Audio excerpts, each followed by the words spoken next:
Povo de Deus, paz do Senhor Jesus. Os que trouxeram um exemplar da Bíblia Sagrada. Abra, por favor, a sua Bíblia. Carta de Paulo aos Colossenses, capítulo 2. A partir do versículo 1, diz assim: Quero que saibais como é grande a luta que enfrento por vós, pelos que estão em Laodiceia e pelos que ainda não me viram em pessoa, para que o coração deles seja animado, estando vós unidos em amor e enriquecidos da plenitude do entendimento, para o pleno conhecimento do mistério de Deus, Cristo, em quem estão ocultos todos os tesouros da sabedoria e da ciência. Digo isso para que ninguém vos engane com palavras capciosas, pois ainda que meu corpo esteja ausente, estou convosco em espírito, alegrando-me ao ver a vossa ordem e a firmeza da fé em Cristo.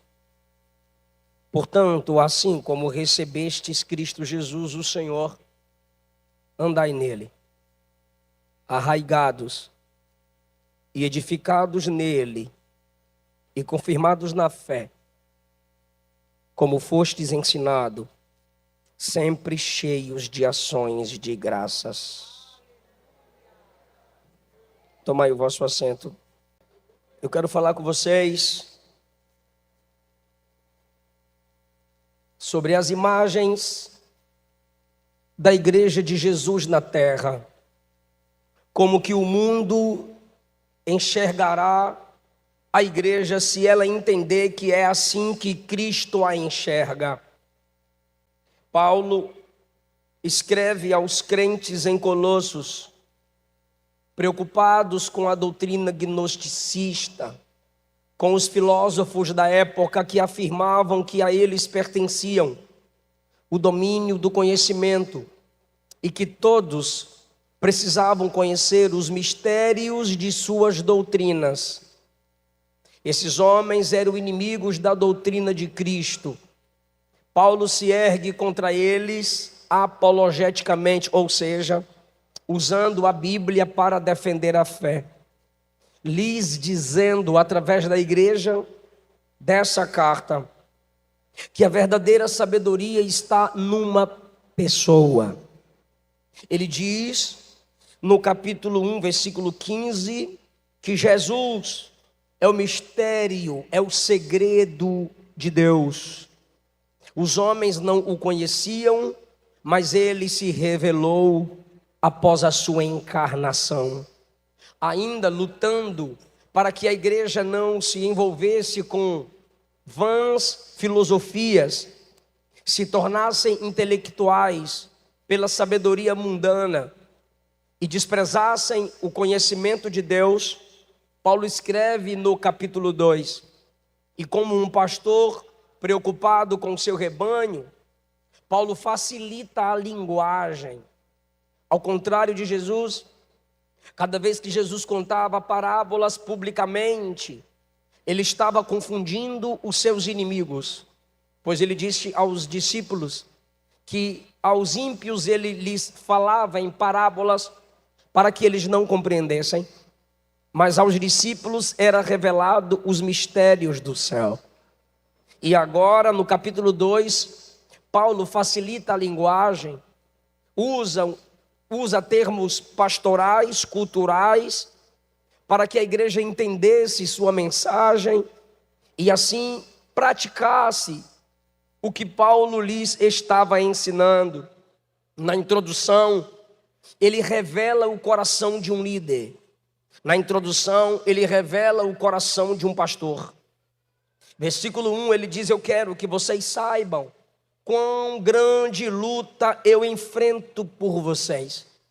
A expressão luta aqui é batalha. Batalha é guerra, guerra interior. É o que Paulo está dizendo. O líder sofre, guerreia pela sua igreja teologicamente, estudando para ensiná-la a se livrar das seitas e heresias. Um líder guerreia em oração, sempre intercedendo por aqueles que estão sob a sua liderança.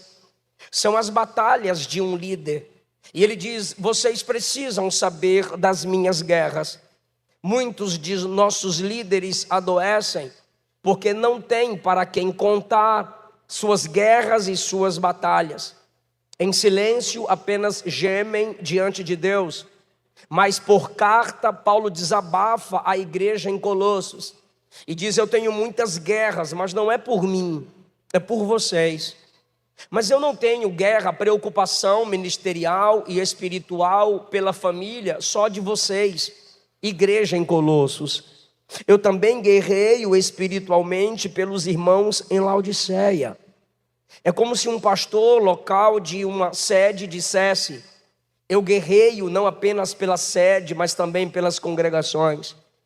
Eu guerreio não apenas pelos crentes que estão me ouvindo agora, mas também por outros que lerão e ouvirão essa mensagem depois, é o que ele está dizendo. Eu também tenho batalhas por aqueles que nem me viram em pessoa. Olha a responsabilidade de uma liderança eclesiástica. Ele está dizendo: tenho zelo, tenho preocupação, eu choro em oração, eu me preocupo em espírito por aqueles que já ouvem falar do meu ministério, mas nunca estiveram comigo pessoalmente. Paulo está dizendo: o que estão pregando a eles? O que estão falando sobre mim a estes que ainda não me encontraram? Paulo vê além daqueles que estão lendo essa carta. A igreja em Laodiceia, que leria essa carta posteriormente, e aqueles que ainda não o tinham visto pessoalmente, mas ele crê que pessoas que ainda não o conheciam pessoalmente, brevemente o conheceriam, e ele já guerreia antecipadamente por eles. Não sei se você já pregou em algum congresso, em algum evento, mas quem prega sabe disso. Como que você guerreia espiritualmente, antecipadamente por aqueles que ainda te conhecerão. Desde quando eu já estou descendo no aeroporto, a caminho da igreja, meus pais me ensinaram a vir à igreja orando, adorando, com mãos estendidas, pedindo para Jesus quebrar correntes espirituais, salvar, batizar com o Espírito Santo. Cada pregador precisa guerrear antecipadamente pela igreja que o ouvirá. É isso que Paulo ensina nos primeiros versículos do capítulo 2. Ele, como um pastor de uma igreja, guerreia espiritualmente por outras igrejas, pois ele era um plantador de igrejas. Ele também guerreia por aqueles que ainda o conheceriam em oração. Agora, por que tanta batalha, pastor Paulo? Por que tanta agonia, pastor Paulo? Por que tanta guerra? Ele diz no versículo 2, para que o coração deles, dos crentes de Laodiceia e dos crentes que ainda não o viram pessoalmente, para que o coração deles seja fortalecido, estando vós, me ajude, diga vós. Olha o que ele está dizendo: eu aqui me preocupo com os que estão aí, lá e lá. Ou seja, me preocupo com os crentes em Colossos, Laodiceia e com os crentes que ainda não conheci. Minha preocupação com esses que ainda não os conheci e com os da igreja de Laodiceia é que o coração deles seja fortalecido em Deus, unidos com vocês. Apesar da distância, a doutrina de Cristo nos une. Apesar da distância, a fé numa só pessoa nos une. Então ele diz: a igreja em Laodiceia e os crentes que ainda não viram minha face só podem ser fortalecidos se a igreja em Laodiceia, a igreja em Colossos e aqueles que ainda vão me conhecer crerem em um só Deus. Se nós estivermos unidos na fé, isso fortalece o nosso coração. O coração deles será animado, estando vós, igreja, unidos em amor.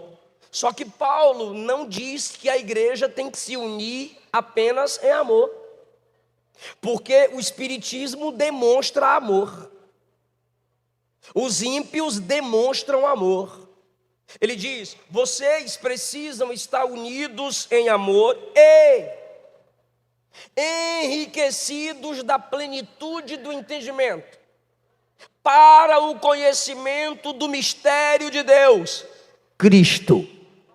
Então o que Paulo diz é: vocês precisam amar, mas também precisam conhecer. Vocês precisam ter sentimento verdadeiro uns pelos outros, mas vocês precisam ter conhecimento verdadeiro a respeito do Salvador.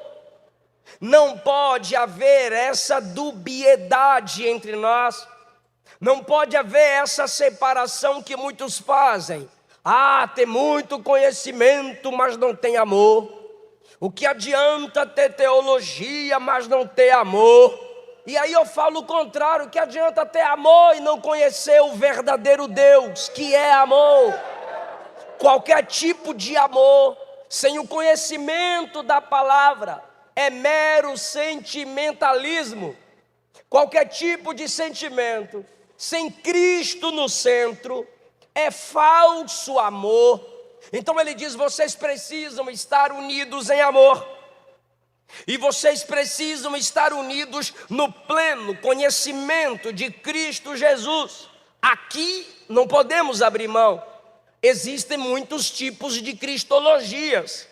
A cristologia da Igreja Católica Romana é defasada, porque coloca muitos santos no mesmo nível de intercessor de Cristo, fora a grande serva de Deus, Maria. A cristologia dos testemunhas de Jeová, Mormons, é defasada, pois as testemunhas de Jeová negam a divindade plena de Cristo. Mormons colocam profeta e Cristo no mesmo nível. A cristologia da adventista nivela Jesus a Miguel. E o espírito de profecia não é a palavra de Cristo, é Ellen White. São cristologias defasadas e caídas. E Paulo diz: vocês precisam ter amor. Aí alguém diz: pastor, que falta de amor é essa? Falar das religiões. Não estou falando de religião, eu estou falando de falsas doutrinas. E pode ser que seja religião mesmo, porque se a falsa doutrina não honra Cristo, deve ser desprezada. A gente não pode ter só amor, temos que ter conhecimento pleno da pessoa bendita do Senhor Jesus Cristo. Deus é amor, mas o amor não é Deus. E tem gente que por causa do amor abre mão da doutrina. Tem gente que por causa do amor abre mão da verdade, abre mão do evangelho. O que Paulo está dizendo é: se amem em unidade, mas estudem, cresçam, venham para a escola dominical, venham para o culto de doutrina, estude com o mestre de sua igreja, com seu professor de teologia, a irmã que ensina na classe das crianças, adolescentes, jovens, senhores e senhoras e novos convertidos. Cole em quem tem conhecimento, cresça no conhecimento de Jesus, não apenas amando, mas também se enriquecendo no conhecimento da palavra. Versículo 3: nele estão ocultos todos os tesouros da sabedoria e da ciência. O mundo pensa que são mais inteligentes do que nós, porque tem suas filosofias, tem suas faculdades. O crente mais simples, estudando a doutrina de Cristo, vale mais para Deus do que qualquer professorzinho dessas faculdades comunistinhas. Por quê, irmão? Porque é na pessoa bendita de Jesus que está todo o conhecimento, toda a sabedoria. Não sei se você já percebeu que em Cristo você consegue conquistar qualquer tipo de coração. Você consegue pregar para criança, você prega a adolescentes, você prega em tribos indígenas. O nome de Jesus tem esse poder. Paulo está dizendo que a verdadeira sabedoria é conhecer a pessoa de Cristo Jesus, porque Ele nos revela o Pai, pelo poder do Espírito Santo. Paulo está dizendo à igreja em Colossos: foge do gnosticismo, Foge desses que pensam que detêm todo o conhecimento. Se vocês conhecerem Cristo, vocês terão sabedoria e ciência. Agora ele responsabiliza a igreja. Ele responsabiliza a igreja e diz: podia colocar um pouquinho de retorno para mim, por favor? Aleluia. Retorno para eu. Valeu, entrou. Aqui, ó. Obrigado. Em quem estão os tesouros da sabedoria e da ciência? Depois que ele diz que a igreja tem que ter conhecimento de Cristo, ele responsabiliza a igreja. Ele diz no versículo 4, eu estou dizendo isso para que ninguém engane vocês. Se vocês crescerem, se vocês souberem das guerras de um líder, se vocês adquirirem sabedoria em Cristo, ninguém vai enganar vocês. Então, faltou o conhecimento naqueles que estão dizendo: eu fui encantada, eu fui enganado por seitas e heresias. Eu saí da igreja, agora eu estou na macumba. Acredite, tem gente falando isso, com orgulho. Eu saí da igreja, agora eu estou lá na igreja da idolatria. Eu era evangélica, agora eu sou da Ubanda, e posta, fazendo suas comparações. Mas Paulo está deixando claro que quem conhece Jesus não será enganado por falsas religiões, nem pelas sinagogas de Satanás. Todo o contexto será sobre firmeza na fé. Mas ele está dizendo: se você não estudar Cristo, se você não estudar as Escrituras buscando a redenção em Cristo, você vai ser enganado por palavras bonitas. Todo falso mestre tem palavras capciosas, palavras que criam laços. Muitos pais estão preocupados com seus filhos em faculdades. Agora, por que a preocupação? Um dos motivos pelos quais os pais se preocupam com tu, moça, rapaz, que quer fazer faculdade, é a sua falta de profundidade em Cristo. Alguns dizem: eu não posso mandar para Roma quem é de Jerusalém. A questão é que no Antigo Testamento, quem era de Jerusalém foi estudar na Babilônia e colocou a Babilônia de joelho. Daniel, Misaías, Azarias, Ananias. A questão é que o José hebreu foi lá para o Egito e abalou o Egito. A questão é que quando você está cheio do conhecimento de Deus, você não precisa imitar o Egito, você não precisa imitar a Babilônia, o Egito e Babilônia que se encurva. Agora, você será enganada se não se encher da palavra de Cristo. Você será enganado se não se encher do Evangelho de Jesus. Quem está te ensinando? Quem está te inspirando? Onde você se edifica? Que ninguém vos engane, a responsabilidade é sua em buscar conhecimento em Cristo, para não se deixar levar pelas falsas teologias. Em Gênesis 3, o diabo falou no jardim. Em Mateus 4, o diabo falou no deserto. Hoje o capeta está falando nas faculdades, no TikTok, no YouTube, no Facebook, no Instagram e tem mais, Quaiai, sei lá, o que é que tu está assistindo. Se a gente não se encher do conhecimento de Cristo, cederemos. Quantos pastores estão se tornando hereges, mestres crescidos em nosso meio, batizados com o Espírito Santo, estão negando agora os dons espirituais, pois não se encheram da doutrina do Senhor. Mas esse tema veio para Deus preservar o coração dos que aqui estão. Jesus não vai te perder para Satanás. Alguém pode dar glória por isso? Obrigado, Jesus. Aleluia. Pois nessa mensagem Deus está nos preservando. Aleluia. E Paulo confia na igreja. Ele desabafa, fala sobre suas dores. Ele fala em quem está o verdadeiro conhecimento. E agora, ele diz ainda que eu esteja ausente fisicamente, meu espírito está com vocês. Igual o Geazi foi mentir em nome de Eliseu. E quando ele voltou, porque ele foi cobrar de Naamã, que Eliseu não mandou cobrar, mentindo, Eliseu disse a ele: meu espírito foi contigo. Ou seja, eu estou ligado em você em espírito. Essa é a ligação que existe entre um líder e os seus liderados. Uma ligação espiritual. O intercessor diante de Deus. E ele diz, fisicamente eu não estou aí, mas em espírito eu me alegro em ver o desenvolvimento de vocês. Ele sente no espírito que aquela igreja é fervorosa. Ele sente no espírito que aquela igreja é cristocêntrica. Ele sente no espírito que aquela igreja tem sede de Deus. É sensibilidade que só seu pastor tem. É sensibilidade que nossos pastores têm. Não importa o que o desigrejado diz. Não importa o que os youtubobos dizem, os netcrentes dizem. Pastores locais têm ligações espirituais com suas congregações, sensibilidades que só Deus dá. Paulo diz, fisicamente não estou aí, mas em espírito, eu sei que mesmo eu ausente, vocês continuarão crescendo em Deus. Vocês continuarão firmes em Deus, porque vocês estão ligados em Cristo. Agora, a gente chega no tema. Por quê? Porque agora Paulo usa as imagens com as quais a igreja se identifica.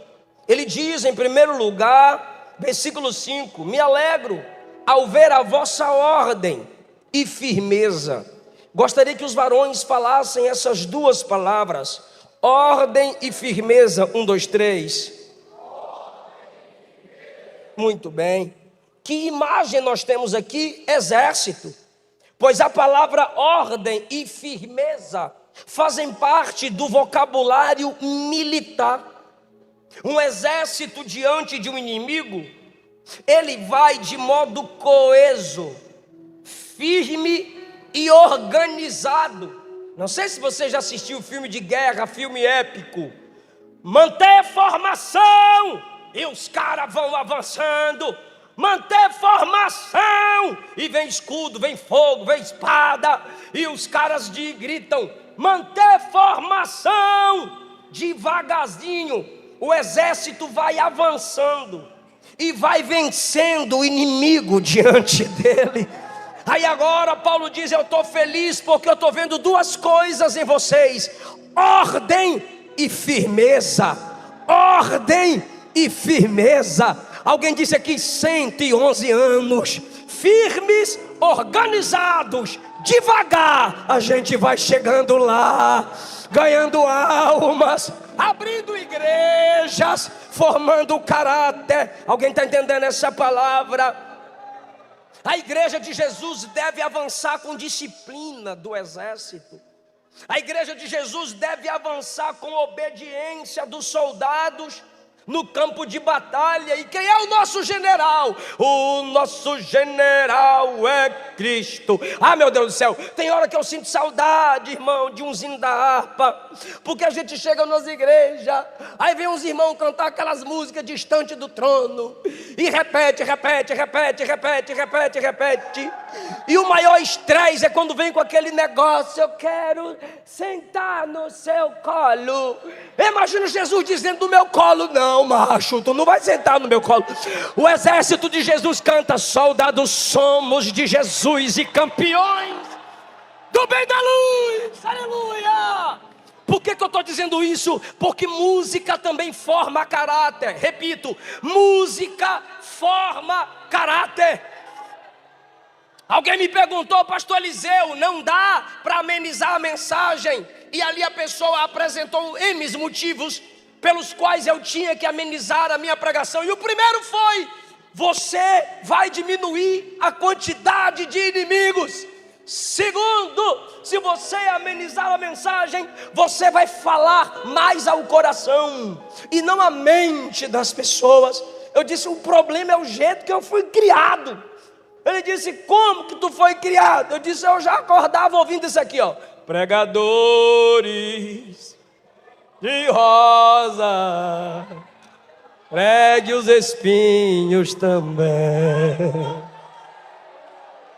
Pregue que Deus é amor.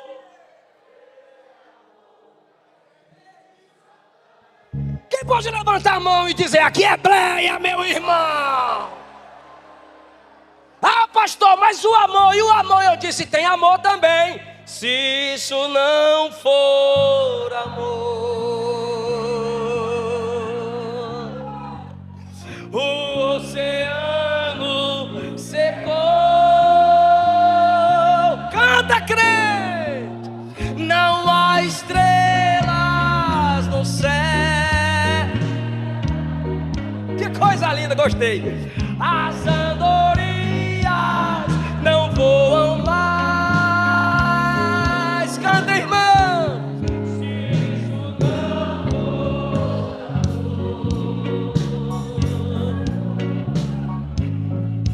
o céu não é. Tudo perde o valor.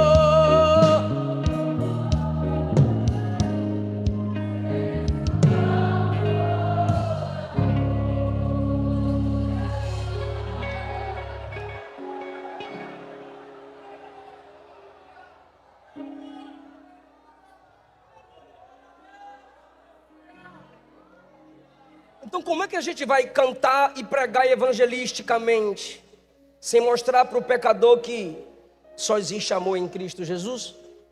Que ele é miserável, pobre, cego e nu. Isso é evangelho. Que ele é totalmente dependente da graça de Jesus. Então, a igreja é um exército que usa uma arma. Essa arma é chamada de espada do Espírito, que é a palavra de Deus. A segunda imagem que Paulo usa para a igreja está no versículo 6. Eu me alegro ao ver vossa ordem e firmeza da fé em Cristo. A imagem do exército. Portanto, assim como recebestes Cristo Jesus, andai nele. A segunda imagem é a igreja como um grupo de peregrinos. Nós somos o povo que caminha. Andai nele, ou seja, se movimentem, vivam seu estilo de vida comum, pois a primeira coisa que você faz quando acorda, depois de abrir os olhos, claro, é andar. Então, você anda, você se movimenta, você tem atitudes de um peregrino, alguém que caminha. Por quê? Porque a primeira coisa que o ser humano faz é aprender a caminhar para ter firmeza. Se o contexto é firmeza, ele usa a imagem do exército. Agora ele usa a imagem do caminhar.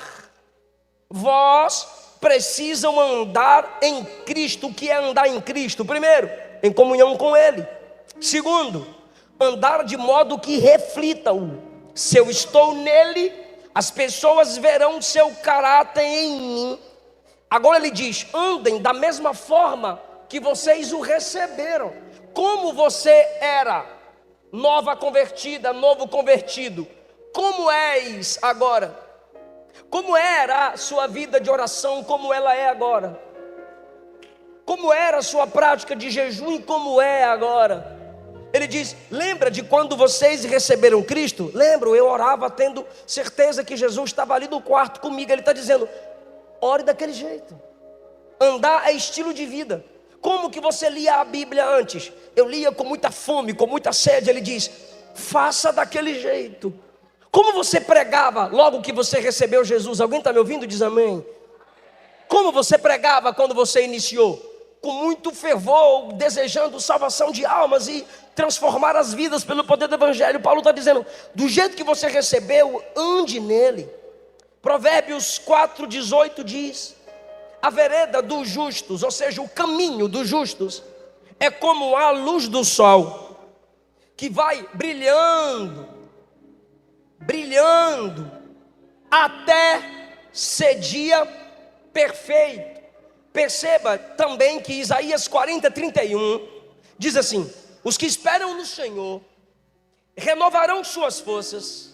E como é que começa? Primeiro, subirão com asas, como águia, e depois correrão e não se cansarão, caminharão e não se fadigarão. Me escute, igreja, o normal era, quem espera no Senhor vai andar vai correr e depois vai voar. Dava para pregar assim, mas não dá para pregar assim, ó. Quem espera no Senhor vai voar, correr e andar. Mas o texto é assim, porque para nós progredir é: começa andando, aí vai no trote correndo, depois a voa. Mas na Bíblia não. Nem sempre a maturidade bíblica é voar. A maturidade bíblica não é a corrida, é o passo a passo diário. Lembra que tem culto que tu voa, mistério, manto. Eita glória, mas eu pulei. Eu também pulo. Eita, mas eu rodei. Rapaz, mas eu preguei com força, eu preguei com graça, e o som estava bom, e a bateria estava no eita glória. Hoje eu corri, hoje eu voei. Tá vendo? Tá voando. Só que para Jesus o mais importante não é a gente voar no domingo, é o caminhar na segunda. Não é como você se arrepia e entra no manto aqui no congresso.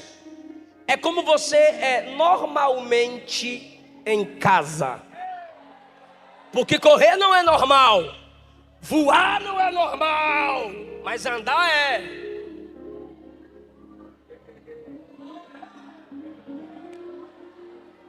Como você é no natural, no dia a dia. Isso é evangelho. O que é, pastor? Caminhar. E o que é caminhar? Passo a passo, passo a passo. Vai tropeçar, vai cair, mas tu lembra dos seus pais ou de você ensinando o seu irmãozinho menor a andar? Lembra você ensinando sua irmãzinha chatinha a andar? Aí ela estava indo e você: vem maninha, vem maninho. Ou seu pai com tu: vem meu filho. E tu vai, e eu ia, e nós íamos. E ele está dizendo: vem, e você vai andando. Mas de repente quando o bebê vai caindo, as mãos do pai chegam e diz: papai está aqui, papai está aqui, vai andando. O Espírito Santo está dizendo a alguém: vai caminhando, vai tentando, vai lutando, vai orando, vai ensaiando, vai estudando, vai compondo, vai pregando, vai evangelizando, vai passo a passo. Andai, andai, pelo amor de Deus, só não para. O Espírito está dizendo a alguém: vai andando, só não para. Pode não ser como antes, mas não vai parar. Pode não ser como antes, mas não estaciona. Porque o que o Senhor falou para Elias, Ele está falando a alguém aqui: longa é a tua caminhada. O que o Senhor falou a Daniel, Ele está falando a alguém aqui: tu porém vai até o fim. E o que Paulo disse, você também vai dizer: combati o bom combate, terminei a carreira e guardei a fé. Eu estou sentindo a presença de Jesus nessa palavra. A terceira imagem que Paulo usa para a igreja é a árvore. Primeiro, a igreja é um exército, a igreja é um. Segundo, a igreja é peregrinos, diga peregrino, aqueles que caminham. Isso aqui é para eu secar o suor, né? Terceiro, a igreja é um conjunto de árvores.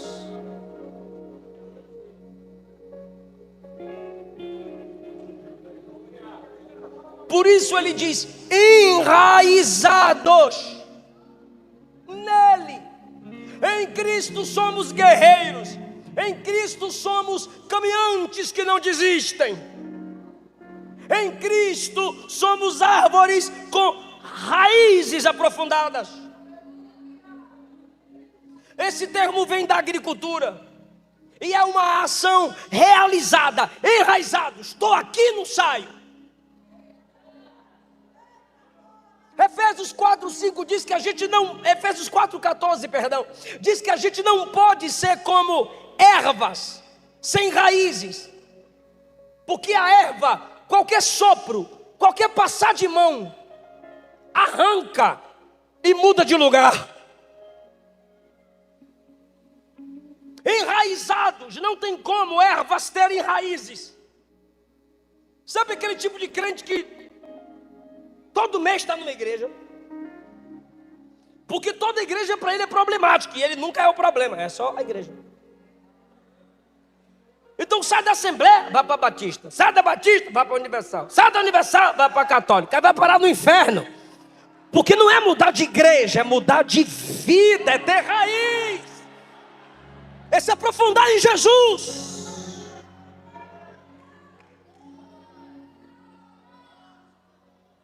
São crentes transplantados.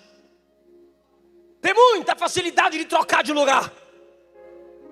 Agora, por que ele nos chama de enraizados? Ou seja, por que ele nos compara com árvores? Primeiro, porque árvores enfrentam processos. Quem está me ouvindo? As ervas nascem rapidamente. Lembra dos Salmos? Crescem rapidamente e se vão rapidamente. Mas árvores que têm raízes, não. E a nossa geração é a geração da pressa, é a geração fast food, é a geração do controle remoto, é a geração do mouse, do clique, do touch screen, do lava-jato que é lava rápido. Por quê? Porque aprofundar cansa. Gostamos mais do êxtase. Temos mais empolgação. E não é uma crítica, é uma observação para termos equilíbrio, ok? Temos mais paciência com um pregador que rapidamente aplica do que com um pastor que moderadamente nos aconselha, ou com um mestre que pacientemente explica. Porque assim é a nossa geração. Ela gosta do êxtase, daquilo que dura momentos, mas para frutificar, para enraizar, tem que desacelerar.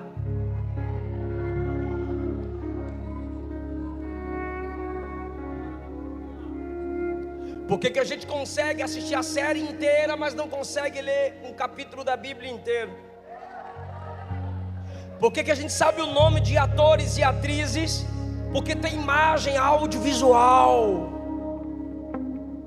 Mas a leitura bíblica chega na genealogia, tu promete toda virada de ano, vou ler a Bíblia toda. Aí chega na genealogia, tu desiste, porque teu nome não está lá. E por que desprezamos a genealogia? Porque não valorizamos a história. Nenhuma árvore se aprofunda com pressa. Um jovem me perguntou na caixinha lá do Instagram: pastor, eu comecei a ler a Bíblia tem 3 meses. Foi, meu filho? Foi. E eu queria saber quem é a besta do Apocalipse. Falei, cara, tu tem 13 meses lendo a Bíblia e já está no Apocalipse. Ele é. E tu já quer saber quem é a besta? É tu! Ele botou kkkkkkk. Eu disse, meu filho, cresça primeiro no que você está lendo. Termina a carta, vai logo para a morada eterna, que eu duvido que tu já está em Apocalipse. Termina tudo, depois tu vem com essas encrencas, meu Deus do céu. É uns caras que assistem alguns podcasts e já querem desrespeitar seus líderes, seus professores na escola dominical. Meu filho, desacelera, meu filho.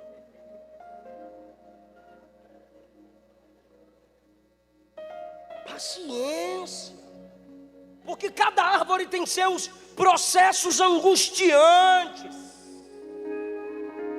ninguém se aprofunda de um dia para o outro. Olha o que eu anotei: quando velocidade se une com as árvores, o que é que a gente tem? Tsunami, furacão.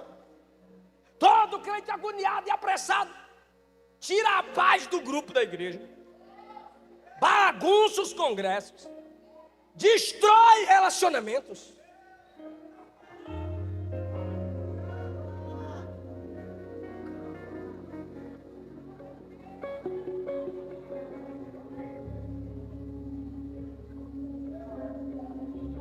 Alguns jovens pregadores se aproximam de mim. Alguns têm sabedoria, outros não. Aí alguns, vou falar dos sem sabedoria. Pastor, breve nós vai se encontrar lá nos Gideões, viu? Oh meu Deus, meu filho, você está começando a pregar agora e tu quer me encontrar lá nos Gideões. Bora se encontrar lá na roça, lá nos índios que eu prego lá no Belém, lá em Redenção. Bora se encontrar lá nos ribeirinhos com aquela em Gaspar, bora lá.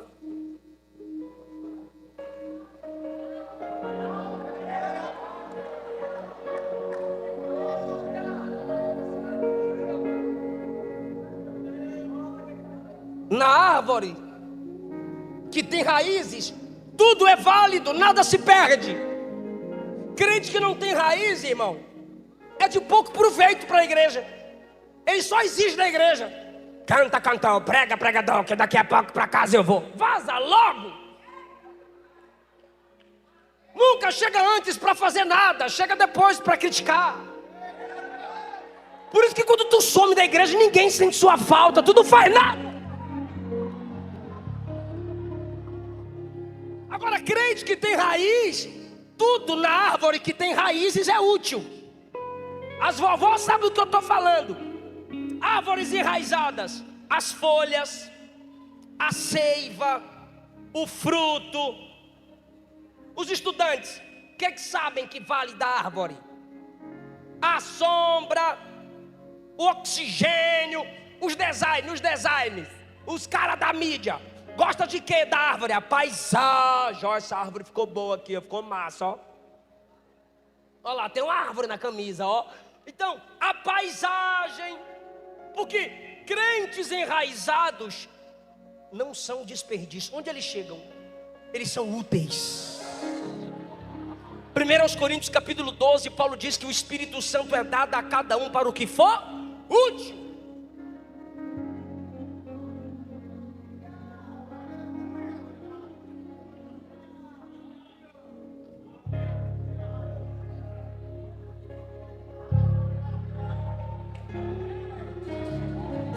A minha igreja está precisando de mim para quê? Para quê? Para quê? A gente está precisando de alguém que cante. Eu canto, sem microfone, mas eu canto. A igreja está precisando de quê? De alguém que dá glória alta. Eu estou aqui, ó glória, bora dar glória.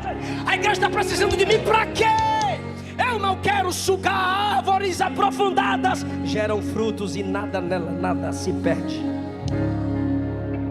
O que o Espírito está dizendo é: se você tem raízes aprofundadas em Cristo, se você estiver triste, suas lágrimas valem muito para Deus. Como assim, pastor? É por isso que ele diz assim, ó: quem está triste vai orar. Eu já falei para Luana: não vai imitar essas cantoras não. Ela: o quê? Falei: quando eu estiver no caixão, tu colocar playback lá. Oh glória, meu Jesus, eu sou adoradora. Vá chorar. Se tu cantar eu no caixão, Deus me livre e guarde. Está triste? Ora. Está alegre? Cante. Nada no crente raiz é um desperdício. A oferta da viúva vale muito. Um Jesus te ama vale muito. Mas isso é para quem tem raiz.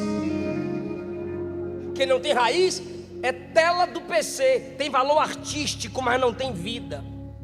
É oco, é vazio.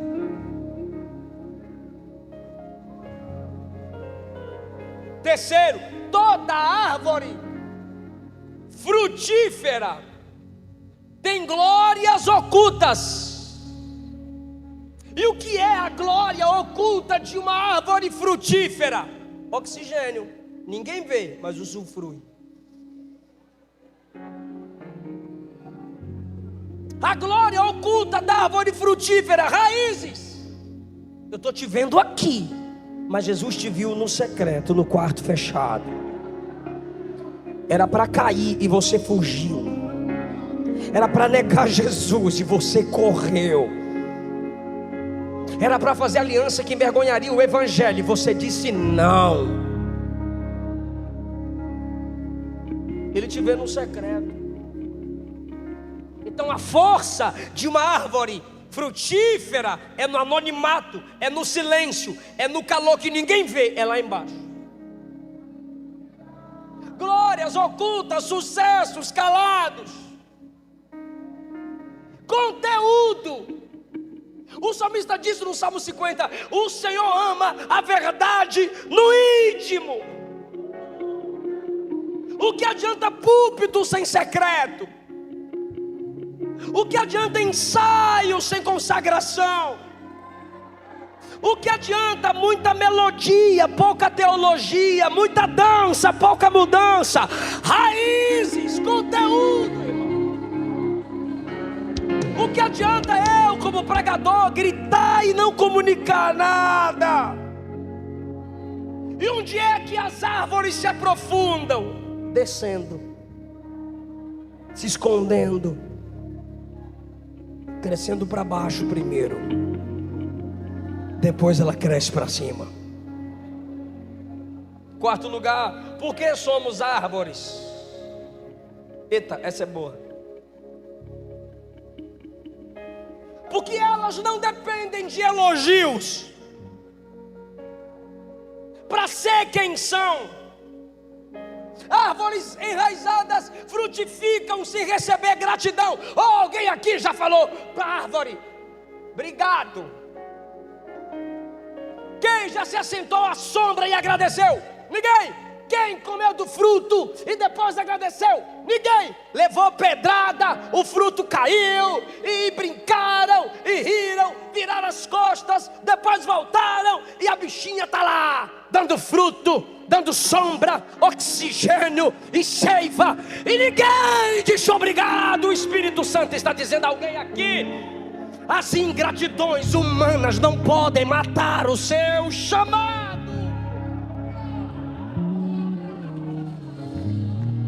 Continue frutificando. Se o homem vê, é honra, e se não vê, dá toda a glória para ele. Se o homem lembrar, é bom, e se não lembrar, continue fiel. Quem te chamou não foi homem.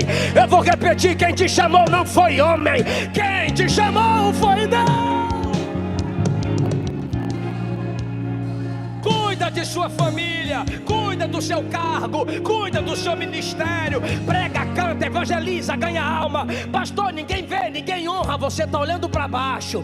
Pastor, mas estão tentando me derrubar, puxar meu tapete. Você não está em tapete, você está na rocha que é Cristo. Você está enraizada em Cristo.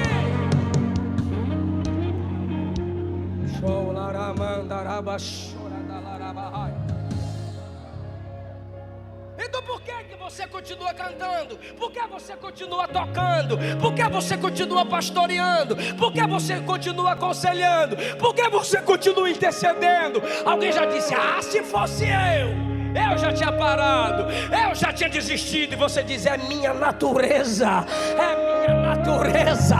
Eu não dependo de elogios humanos para continuar com aquilo que Jesus me mandou fazer. Tem Pedro que nega, tem Judas que trai, mas tem o Pai dizendo: é meu filho amado, é meu filho amado, é meu filho amado.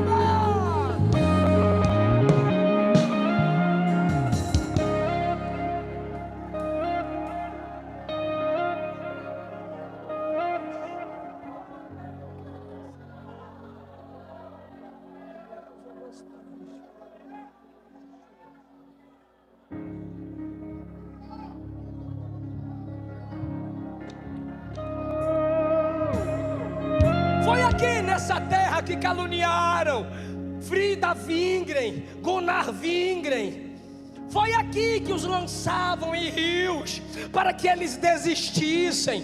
Mas quando Gunnar olhou para Frida e disse: vamos desistir, ela escreveu: se pelos vales peregrino vou andar.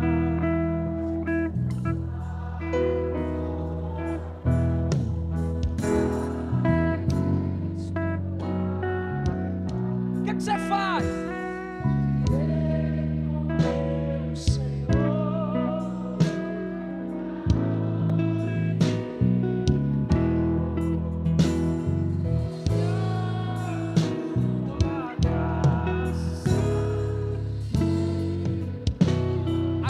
Agora, bora, irmã.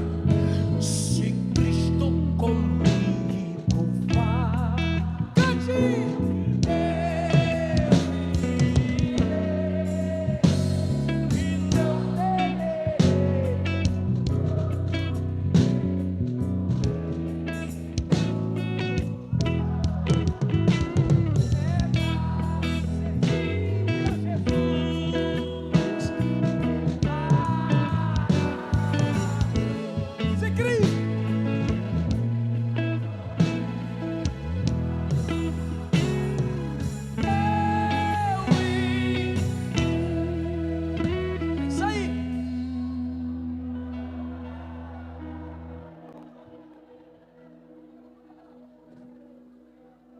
Aleluia.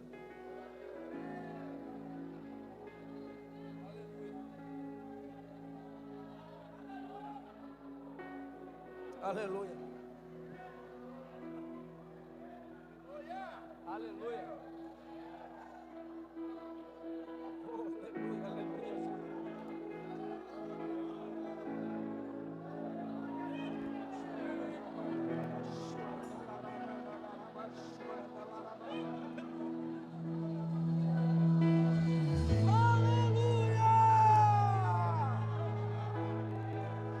Alguém aí atrás está sentindo a presença de Jesus?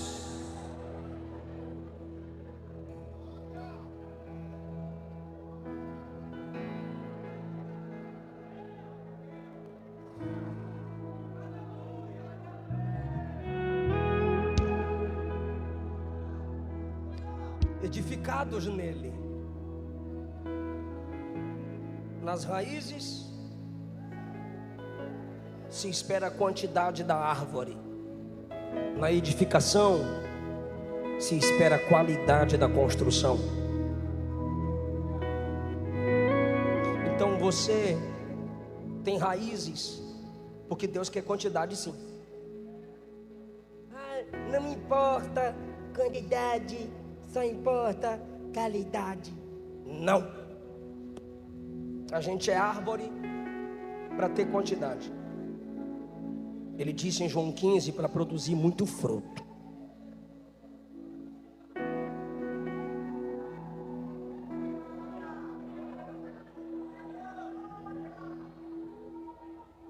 Quantidade de oração, quantidade de louvor, quantidade. Quantidade de evangelismo, quantidade que você traz para a igreja. Quantidade. Mas ele diz também edificados, e eu concluo. É construção. Na construção é qualidade. Faz bem feito. Faz bonito. Faz o melhor. E como é que eu me aperfeiçoo, pastor? Não deixando de fazer.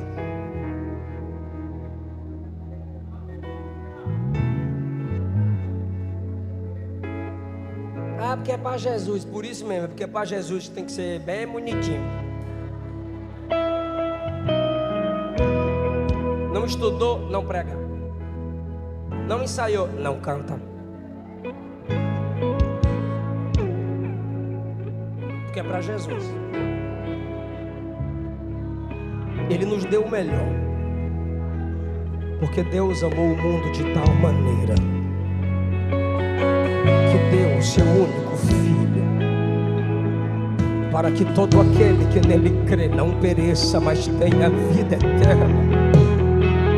O Pai nos deu o melhor. Ele nos deu o melhor. O Filho disse: eu irei, mas eu enviarei o outro Consolador. E o Espírito Santo também nos deu o melhor. Esse livro já foi várias vezes queimado, mas é o livro que mais tira a gente do fogo. Várias vezes acorrentado, mas é o livro que mais quebra cadeias espirituais. Várias vezes escondido, mas é o livro que tira as pessoas das trevas. Ele nos deu o melhor. Você pode dar o melhor, aleluia. Você pode dar o melhor, glória a Deus.